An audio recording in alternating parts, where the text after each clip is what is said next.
कई कई लोग उसका वैल्यू हर समय में नहीं रहता है। कमल हासन एक कालखंड में बहुत बड़ा एक्टर था, हीरो था, सब उसको पसंद करते थे। अभी वो पॉलिटिशियन हो गया, इसलिए उसका वैल्यू बढ़ाने के लिए, उसका प्रसार बढ़ाने के लिए कुछ बयान दे दो एंड कंट्रोवर्शियल बयान दे दो।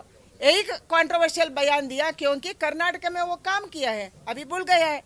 इधर खाना खाया है, भूल गए। इधर पानी पिया है, भूल गया है, क्योंकि केवल पॉलिटिक्स करने के लिए एंड प्रचार के लिए। ये नहीं चलेगा।